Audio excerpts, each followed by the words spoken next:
I think that the stories of the patriarchs need to be taken in the context of the stories of Eden.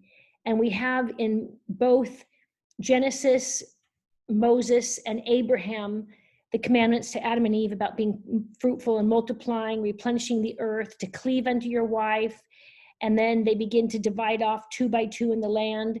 We have lots of documentation on this Adam and Eve command, starting from the time of Eden through the time that they're cast out and living in the world for their 900 plus years.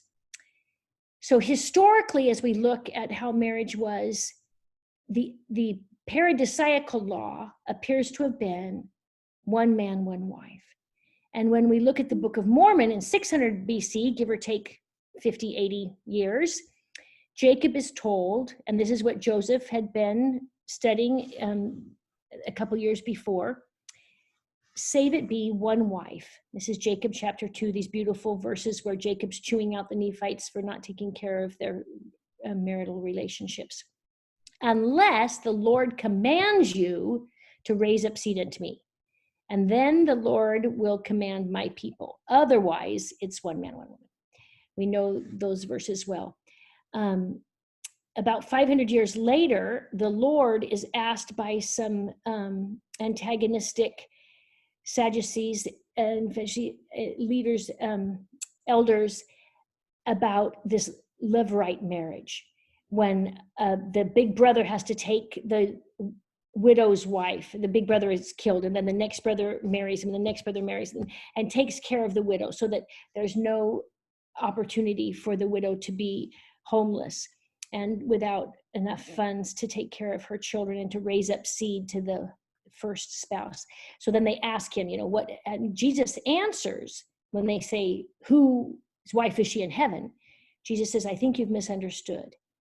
And the way that in the restored church we have interpreted this conversation in Matthew is the ordinances have to be performed on earth.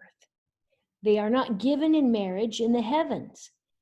If the ordinances are sealed and performed by those in authority with proper priesthood and agency and care, whether vicariously or in person, then the ordinances have eternal ramifications. However, there was no room for a longer explanation to that audience, to the Lord, and that's all we've gotten. That's all we've got there. In 1830, the Joseph Smith translation begun, and we get that beautiful portion of Genesis that I mentioned earlier, chapters 1 through 24, in that first year of 1830. And then Jonathan, I've just got a question for you. We are recording, aren't we? I think so, because Yes, you are, Lynn. Yes, we are recording. In section 42, I don't know if you remember this one. This is the law, when they first get the law of consecration, 9 days after Joseph arrives in Kirtland. And in section 42, Joseph is told, thou shalt love thy wife with all thy heart and cleave unto her and none else. Very clear, 1831. 1849, section 49, also 1831. It is lawful that he should have one wife, and that the earth might answer the end of its creation. He goes on and talks about the need for posterity and to become one flesh and to procreate. In section 76, we're introduced to the beautiful phrase from the New Testament, but it's the first time it's used in the Restoration, that Joseph identifies very different than other Christians by the Holy Spirit of promise. And this is a hint or a beginning of how marriages last eternally. Other people, other Christians, other members of the human race may adore and love their spouse and hope for a life hereafter with their spouse. but we are taught that unless it is sealed by the Holy Spirit of promise, because it is done without hypocrisy by the correct authority, with this ordinance done as God has commanded it, then they will be priests and priestesses and kings and queens. And section 76 has a beautiful outline of the different degrees of glory.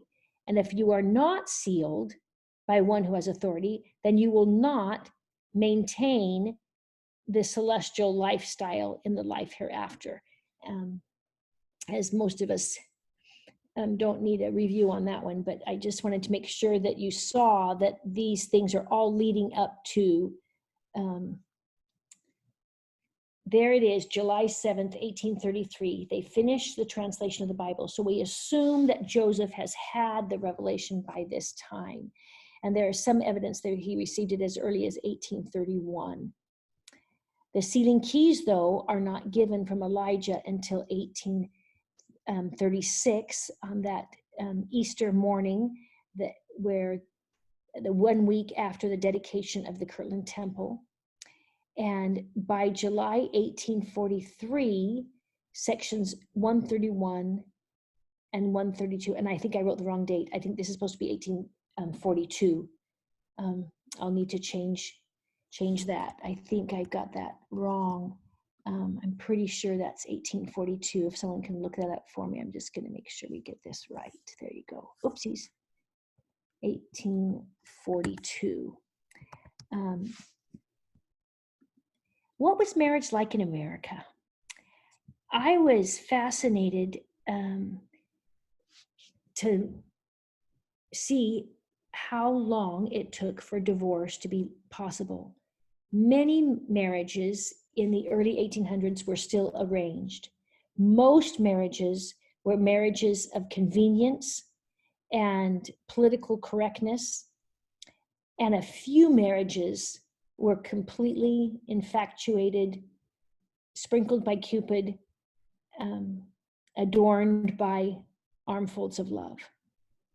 And Emma's and Joseph appeared to be that latter, as they eloped and maintained, by reading their love letters, a very dear and close relationships in spite of extremely rocky, difficult times, and including a time where divorce was even discussed because of plural marriage. But the marriages in the United States made it, it was appropriate to take care of society, but it was illegal to get a divorce. And those of you that have read Jane Eyre and a lot of English literature, you see the problems there. There is no ability for divorce. In fact, in places like South Carolina, it wasn't legal for a divorce until 1949. Lynn? Yes. I looked those dates up, and it actually is 1843 from what I can tell from the summary. Oh, rats. Okay. I'll fix it. Thanks, Katie. Sorry to bring your train. No. I'm so grateful. That's just what I needed you to do. I should keep you always around. Thank you very, very much. Well, I thought it was a whole year later. So it was only a year and a half from Joseph's death that it was actually written up and shared. That's amazing.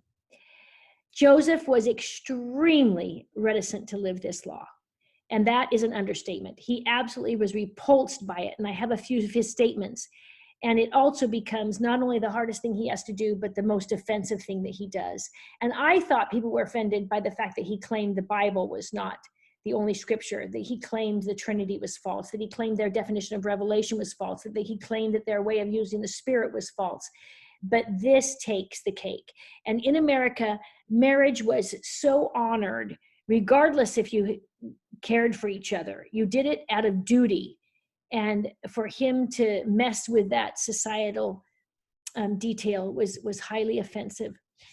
Eliza R. Snow, who became one of the polygamist wives of Joseph in Nauvoo, said that the prophet Joseph unbosomed his heart and described the trying mental ordeal he experienced in overcoming the repugnance of his feelings.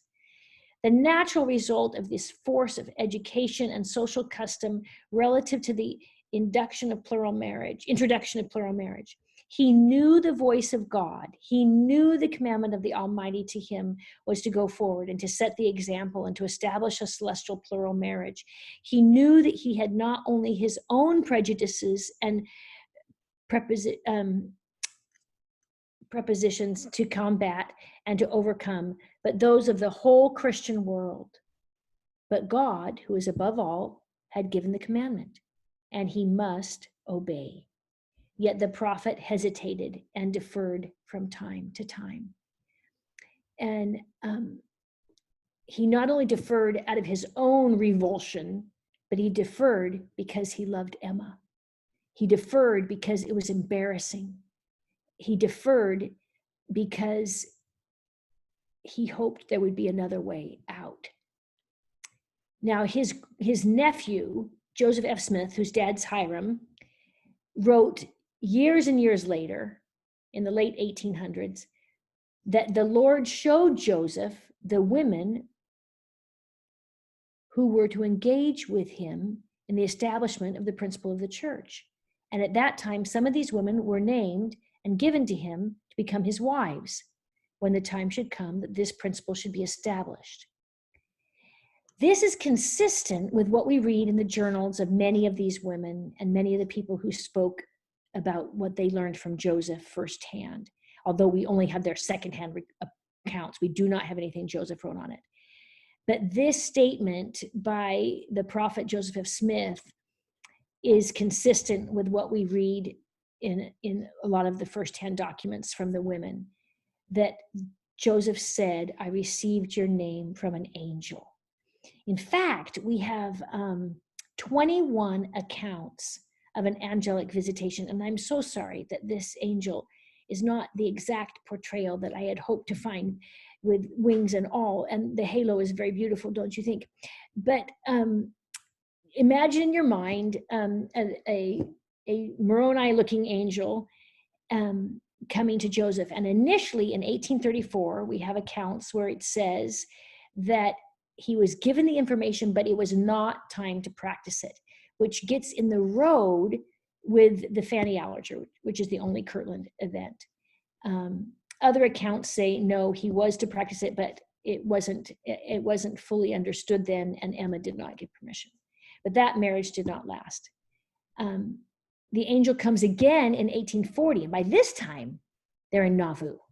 He's gone through Liberty Jail, they've gone through Missouri, and he is still reticent.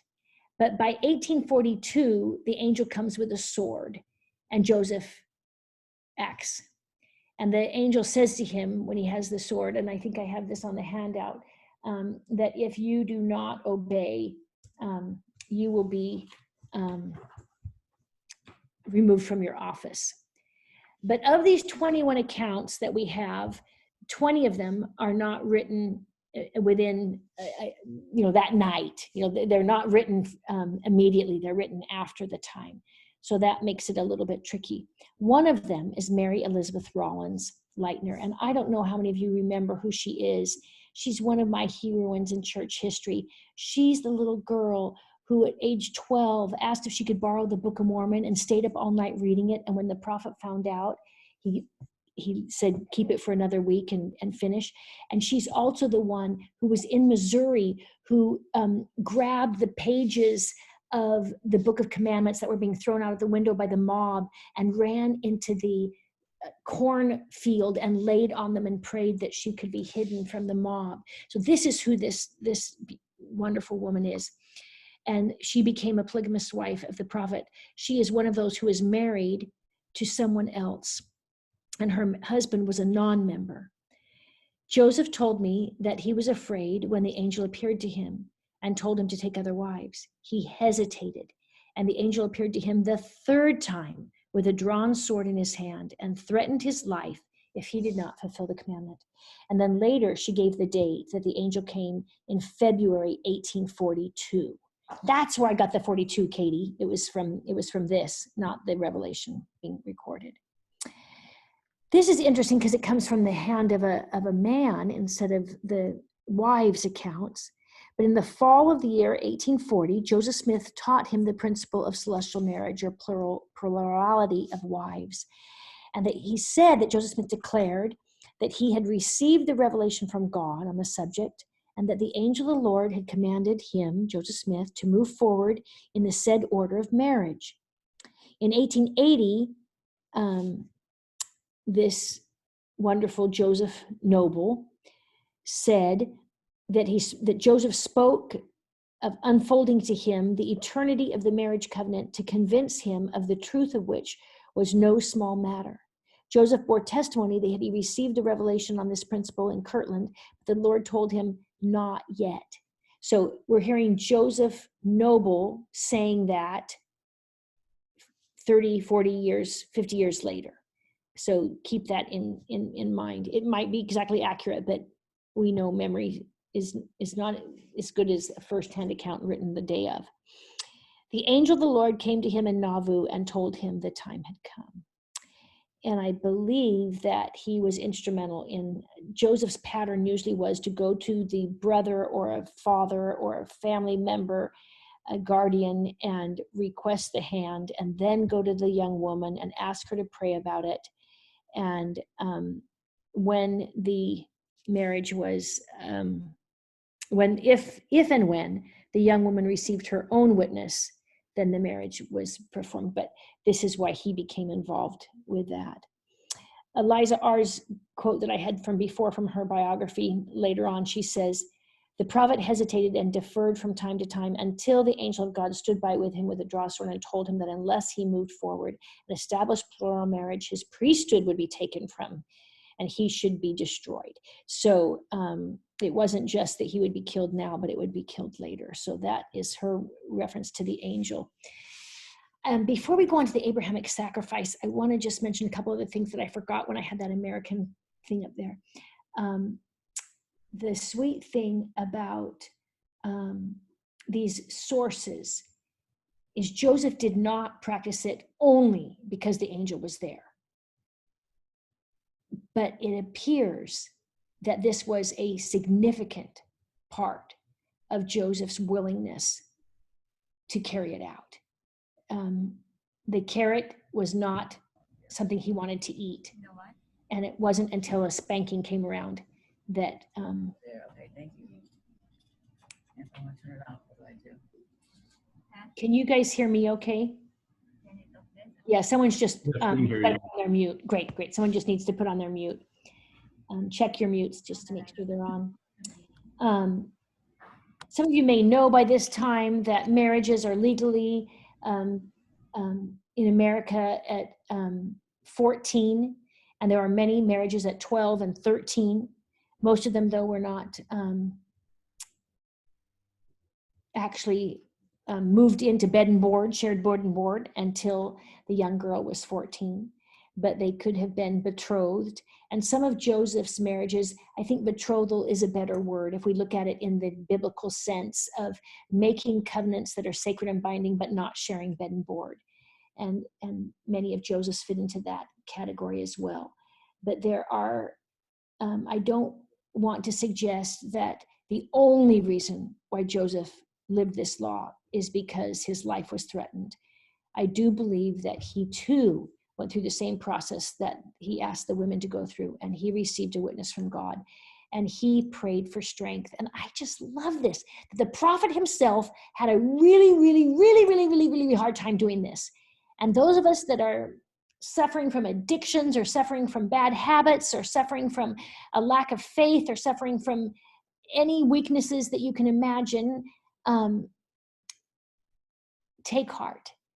Because the prophet of the restoration had to receive a testimony and had the Lord's empowering, enabling power and help him as well to have the courage to make this extremely bold step that was so revolting. If we think it's hard for us to discuss polygamy, please slip into Joseph's moccasins and realize how awful this was for him. And I have other quotes that I didn't put down where he said he wished the grave. I believe this was an Abrahamic sacrifice for Joseph. And the reason why is because he references it that way, And in section 132, the first half of it, if you want to open up to section 132, you guys can just strum through here.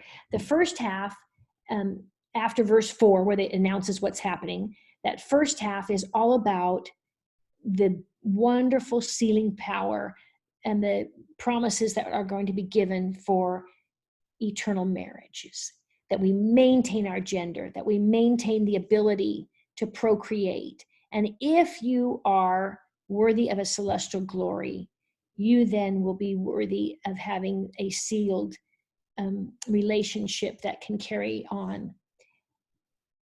However, the second half is all about polygamy. And the tricky part for me, I'm just going to open up to 132 to let you see this, is that phrase, the new and everlasting covenant. And sometimes people have identified that to refer to polygamy. But I looked up in the Joseph Smith papers all the times that Joseph uses that phrase, and how does he use it? And does it refer to polygamy, or does it refer to the restoration? And it refers to the restoration. Many people would write Joseph letters saying, I'm in bonds with you in the new and everlasting covenant. I am committed to you in the new and everlasting covenant, men and women. Joseph, other people writing to him, it's used regularly to reference the restoration. And by that definition, we can look at section 132, the first half, and see it as a sealing power of marriages, as an ordinance to last eternally. And then before he goes to plural, he's got the story of Sarah and Abraham and Hagar, but then he doesn't stop there. He goes on in verse 36, as you can see, to give the story of Abraham and Isaac. The Lord wanted him to know that what was coming next was going to be an Abrahamic sacrifice. And I just want to clarify what an Abrahamic sacrifice is. God gave a commandment from the time of Adam, thou shalt not kill. It's not just Moses who got that one. Cain was in big trouble for it too. We were not to take a life. And the Abrahamic sacrifice is not just that he is going to be breaking one of God's commandments in order to follow his personal revelation, but it is something that, as you well know, in the book of Abraham, he himself was on an altar as a young person to be sacrificed to a wicked and adulterous, or a wicked and pagan God. And he is asked to do the hardest thing of all. He was told he would have a son. He was told his son is going to cause the posterity that will fill the earth.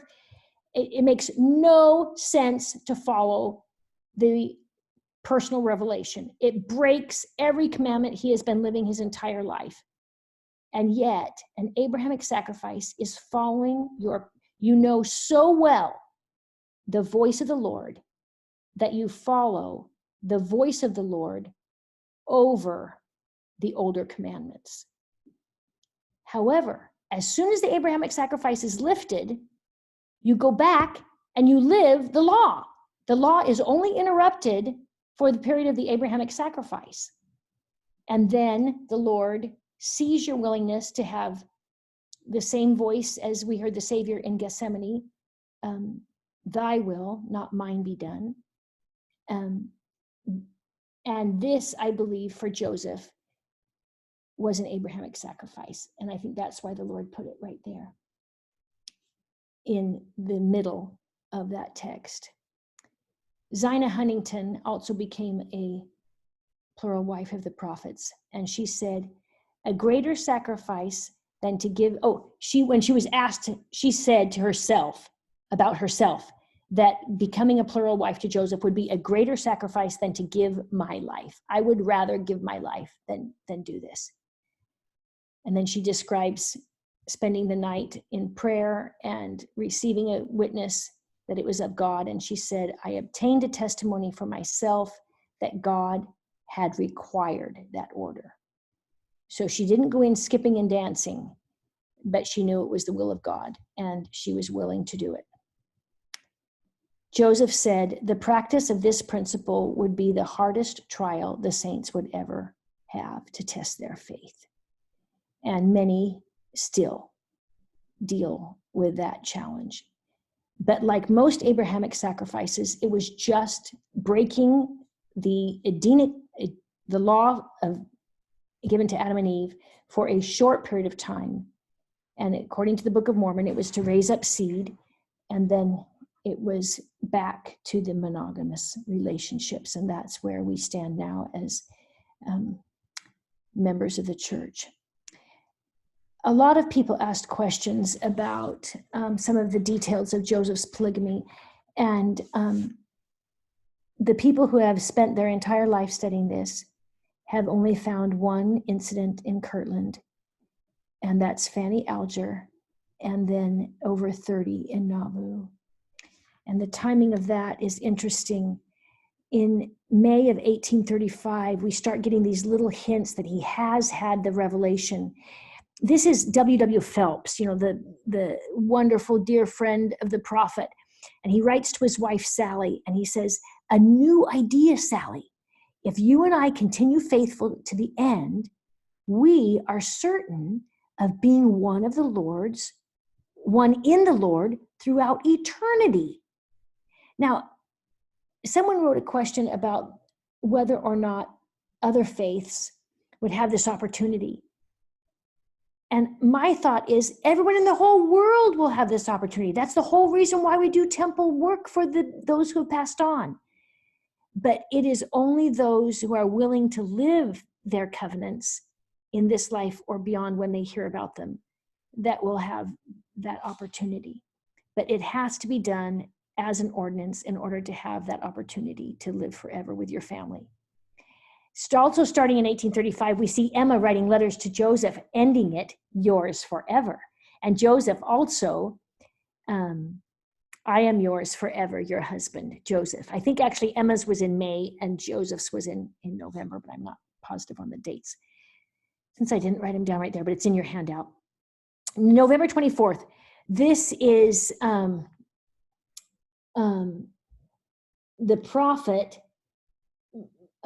married this woman named Lydia Goldwit Bailey to Newell Knight, and he describes the ceremony, and he says, "We received much instruction from the prophet concerning the matrimony and what the ancient order of God was." Now, there's no reference here that they were sealed, but you start getting these hints that Joseph knew there was more that was coming. And he also, in this one is January 20th, and Joseph marries an apostle, John Boynton, to Susan Lowell. And he says, "I pronounced upon them the blessings of Abraham, Isaac, and Jacob, and such other blessings as the Lord put into my heart. I doubt whether the pages of history can boast of a more splendid and innocent wedding and feast than this, for it was conducted after the order of heaven." So he certainly is getting closer to the sealing power, which then was restored on April 3rd in the Kirtland Temple. And in Nauvoo, he confided into a few leaders. But interestingly, which ones he chooses. It's not his best friend Hiram. It's not his wife. It's not the members of the First Presidency. It's members of the 12. It's people who the Lord told him would have soft enough hearts, but he shies away from mentioning it to those who he was closest to. Unfortunately, for a short period of a year or two, John Bennett came into Nauvoo. He came, I believe, in 1840 and was excommunicated and left in 1842. And he became the mayor of Nauvoo. Joseph welcomed him in with open arms of fellowship, as he did everyone. And he turns out to be a complete scoundrel. Now, I don't know how many of you remember in your AP US history classes or in your American history, back in 1740 in Rhode Island, they were practicing spiritual wifery. And because you couldn't get a divorce, you were still married to someone else, but spiritually, since your heart was so drawn to this person, you were allowed to have a relationship with them. And it was not adulterous. And it was completely adultery, but that's what they called it. And it was this early American thing. And Mayor John Bennett may have been one of those that Joseph confided in, because he went around to women and said, we are going to reintroduce spiritual wifery. And the prophet has told me it's fine. And of course, he is excommunicated for adultery and kicked out. And all the women are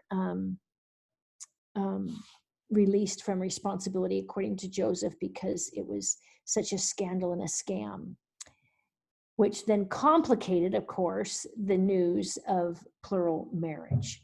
And I just feel like Satan always works that way. Right before something important is going to happen, Satan gets his sticky hands in there and makes it all the harder to identify truth from error and what is actually a counterfeit and what is actually the Lord's way. Because Satan is so clever, the counterfeits always come right at the right time to interrupt the truth. But finally, on July 12th, and as Katie mentioned, this is 1843, Joseph had a scribe record section 132. And that year, in May, Joseph and Emma are sealed for time and eternity. And then in September, after the writing down of this section, and I'm sure most of you remember the story, it's probably written in the heading of section 132, Hiram said, oh, Joseph, I'm sure this is so beautiful. This is going to be just fine. This is fine. I'm sure I can convince Emma. And that's when Joseph says something like, I don't think you know Emma as well as I do. And of course, Hiram tried, and it was difficult. It was very difficult.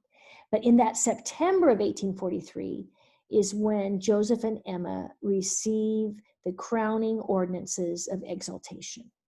So there is periods where Emma is in favor of moving ahead and being sealed to Joseph, and there are other times when there is such a wrench of polygamy that she wants out of the relationship. The first time plural marriage is mentioned in a public setting was actually by Hiram. Joseph never did it.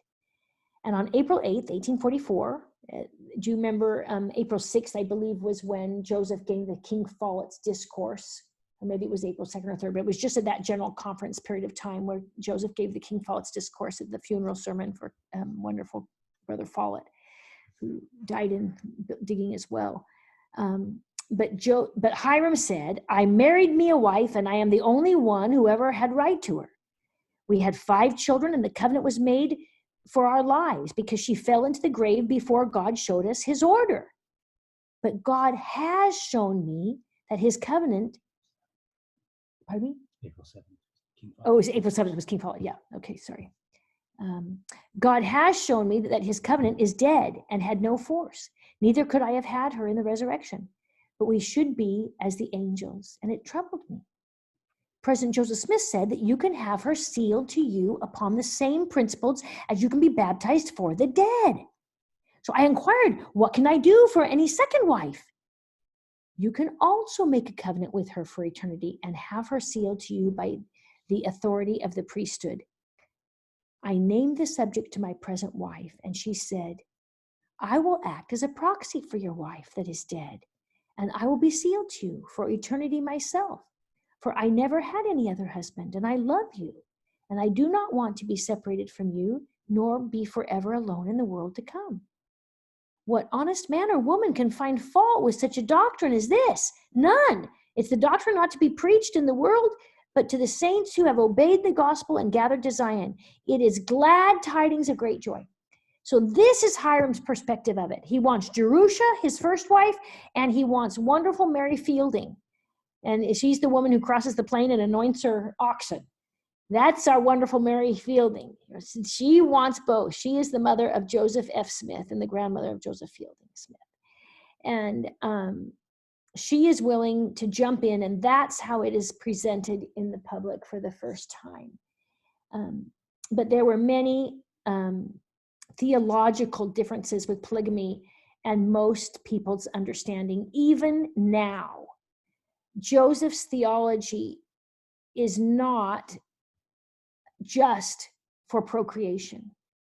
We still need to take care of each other. We still need to have love and intimacy in a way that expresses tenderness. Plural marriage, as Joseph mainly referred to it in the Book of Mormon, is to raise up seed. But in Joseph's understanding, it was more than just taking care of the widows and making sure a house was there for the homeless. It was a relationship.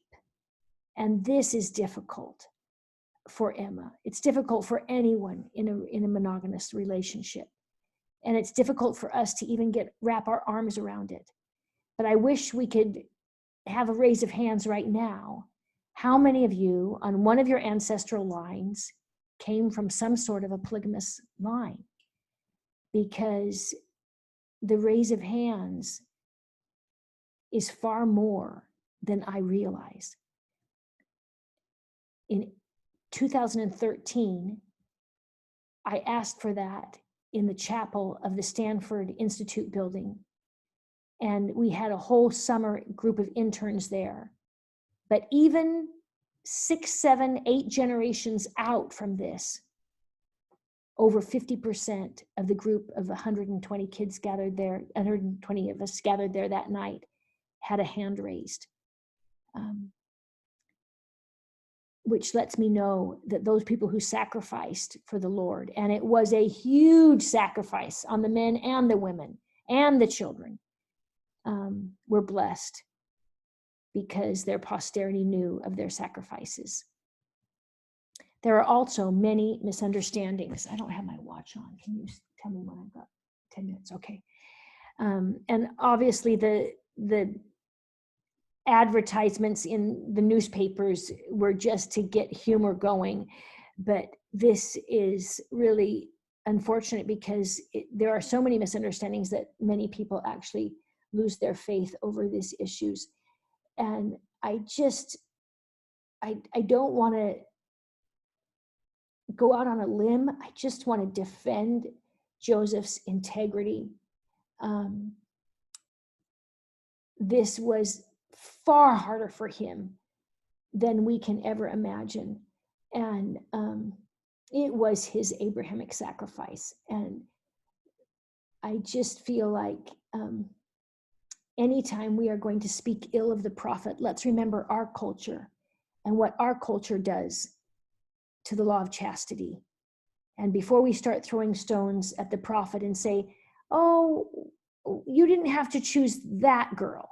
You could have chosen the ugly one. You could have chosen the one 50 years older.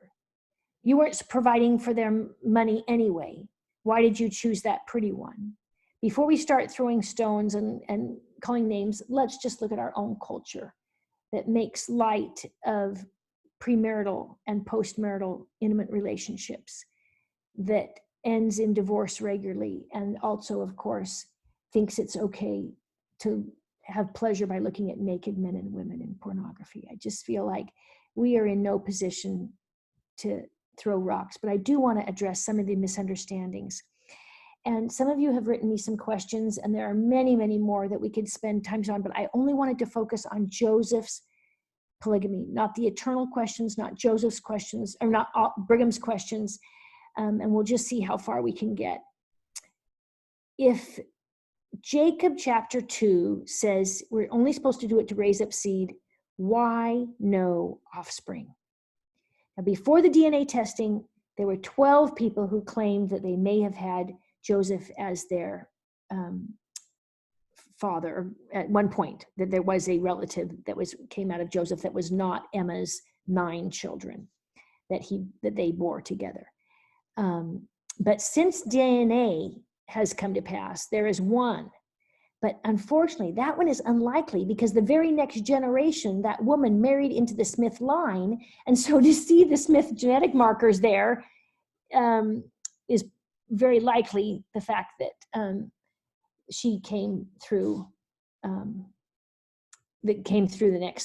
next generation. So why no offspring? I don't know. I think it was in part to protect Emma.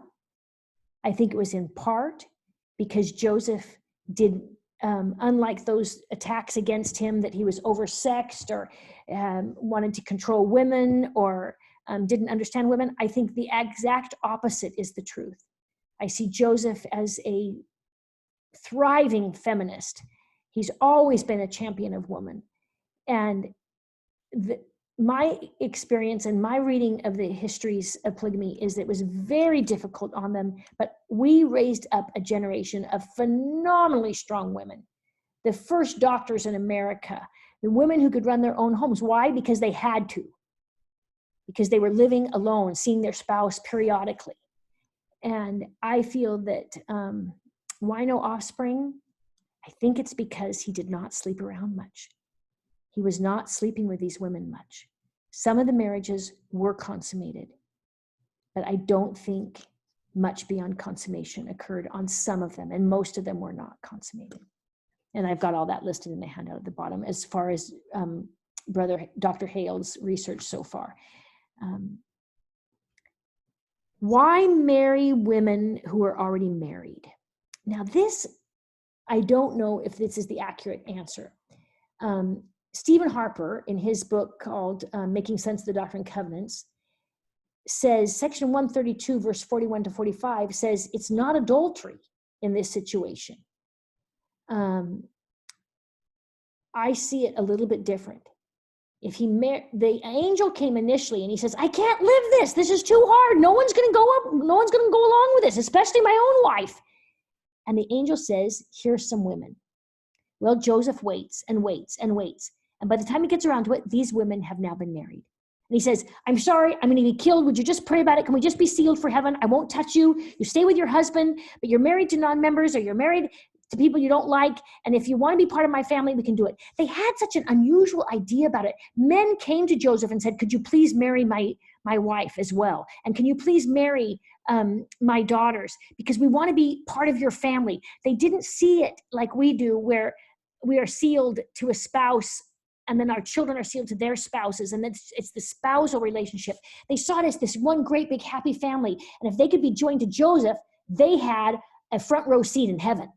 And so just like when in 1842, when the practice of baptisms for the dead was announced, we tried all sorts of ideas that weren't very efficient, like having the horse as the first witness and men for women and women for men, and they run down to the water to do it. And Joseph keeps saying, we've got to get up to the temple, stop doing this. And they just are so excited about it. And I see that it took a while to organize and understand a lot of the practices in the early church. And I believe polygamy or plural marriage fits into that category. The number 3, why without Emma's permission? This is probably the hardest one. And as most of you know, Emma undulated. There was times when she gave permission and times when she didn't. And times when Joseph went behind her back, which is very hard to understand unless we were in his shoes. And he thought, for some reason, that was better. But I will not understand until we have a chance to talk to him about it.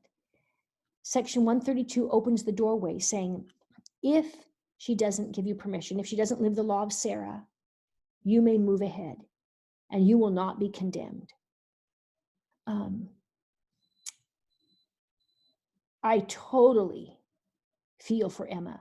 And I don't know if you remember, but when we talked about Emma at the very beginning of this course, I think it was our 3rd or 4th class, there was a neighbor down the road in Pennsylvania who was playing around with polygamy. And her family and her growing up years were tainted with this view, and it made it absolutely repulsive. And even though Emma prayed for an understanding and received it at times, her waves of revolted thought would come back in and should say no more. We know of 35 wives that Joseph married. some of them were because, as I mentioned, the family came to him, and some were because the angel gave him these women's names. I won't have time to go through all these others, but some of you have asked me these questions. What does this mean for eternity? And what about marriages in heaven? And how did it grow to half of the Utah population if it started in such a small amount by 1857?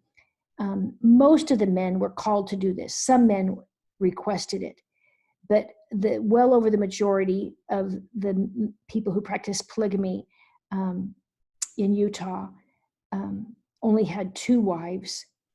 And in 1857, it was at its height.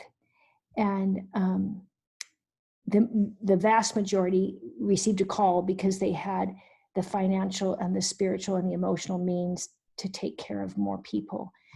I know in my family, they were the women who were crippled and ugly and were allowed to come into a family at a great cost to the family.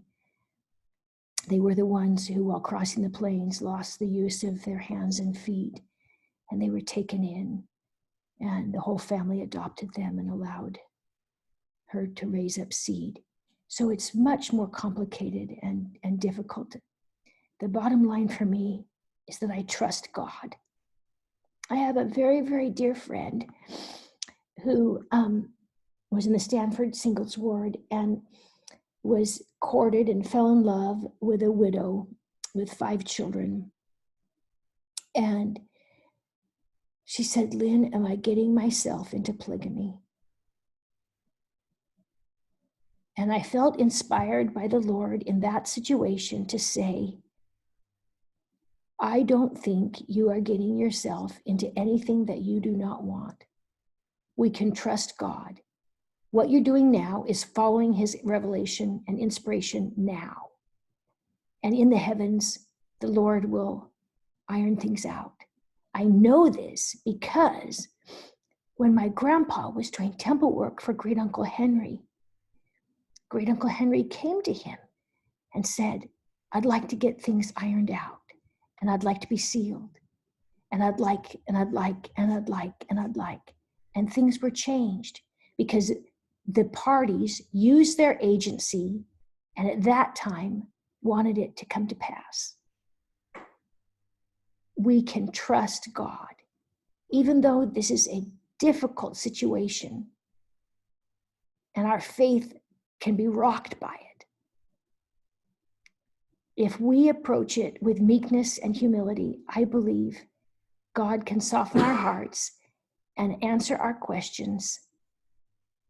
Or maybe we just need to leave it on the back burner and let it simmer and move again, trusting God. And I leave this with you in the name of Jesus Christ. Amen.